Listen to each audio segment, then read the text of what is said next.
Rules for reflexive pronoun. Rule number 1, reflexive pronoun का use subject के रूप में नहीं होता है। Myself tried to do it, incorrect. I tried to do it, correct. Ourselves were very tired, incorrect. We were very tired, correct. Rule number 2, absent, apply, acquit, assert, avail, enjoy, pride, present, introduce, busy, heard, cheat, resign. In verbs के बाद reflexive pronoun का use होता है, like he had absented himself from the office for the day. Good sense asserted itself. You need to present yourself better. Rule number 3, यदि किसी sentence में verb या prepositions का यूज हो तथा वर्ब का सब्जेक्ट और preposition का ऑब्जेक्ट सेम पर्सन, थिंग, एक ही व्यक्ति वस्तु हो तो prepositions के बाद रिफ्लेक्सिव प्रोनाउन का यूज होता है, like my father looks after me. Action करने वाला एवं जिस पर एक्शन हो रहा है वो दोनों डिफरेंट हैं, इसीलिए करने वाले के लिए सब्जेक्ट प्रोनाउन एवं जिस पर हो रहा है उसके लिए ऑब्जेक्ट आएगा। My father looked after himself well. इसमें एक्शन करने वाला एवं जिस पर एक्शन हो रहा है वो दोनों एक ही पर्सन है, इसीलिए सब्जेक्ट प्रोनाउन एवं रिफ्लेक्सिव प्रोनाउन आएगा। रूल नंबर 4, जब बाय प्लस रिफ्लेक्सिव प्रोनाउन का यूज होता है तो किसी कार्य को खुद से करने का मीनिंग एक्सप्रेस होता है, like he sometimes spent time by himself alone. She does domestic chores by herself without help. Distributive pronoun each, either, neither distributive pronounce होते हैं। इन्हें हमेशा सिंगुलर माना जाता है। जब each, either तथा neither का यूज सिंगुलर नाउन के पहले होता है तो इसे डिस्ट्रीब्यूटिव एडजेक्टिव कहा जाता है। Difference between distributive pronouns and distributive adjectives.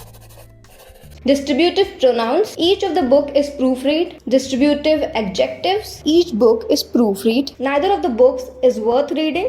Neither book is worth reading. Note, each of, either of, neither of के बाद the प्लूरल नाउन का यूज होता है परंतु वर्ब सिंगुलर होती है। रूल नंबर 1, ईच का यूज दो या दो से अधिक व्यक्तियों या वस्तुओं के केस में होता है जिसमें प्रत्येक का सेंस कन्वे होता है, like each of the answer is worth 20 points. The answer are worth 20 point each. प्रत्येक उत्तर 20 पॉइंट का है। रेड और blue, I will take one of each please. मैं दोनों एक एक लूंगा। We each have our own cars. हम में से हर एक के पास कार है। रूल नंबर 2, ईदर का यूज दो व्यक्तियों और वस्तुओं के संदर्भ में होता है एवं इसका अर्थ दो में से कोई एक के लिए होता है, like either of these boys is interested.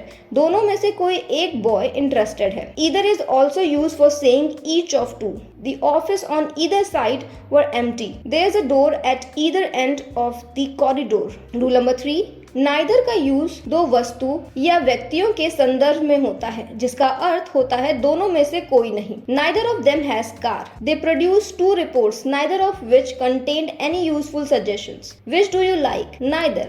I think they are both ugly. लेकिन दो से अधिक व्यक्तियों या वस्तुओं में से कोई भी नहीं के अर्थ में none का यूज होता है। We have 3 sons, but none of them lives nearby. We saw several houses, but none we really liked. Tickets for Friday? Sorry, we have got none left. He told me all the news, but none of it was very exciting. Rule number 4, यदि each को subject के रूप में use किया जाए तो each का प्रयोग सब्जेक्ट के बाद अर्थात ऑक्सिलरी वर्ब या मॉडल वर्ब के पहले होता है, like we each have give our best. We each should do something to clear this mess. Rule number 5, यदि मेन वर्ब का यूज सेंटेंस में हो तो each का यूज मेन वर्ब के पहले होता है, like we each expressed our point of view. They each came with a bottle of wine for the dinner.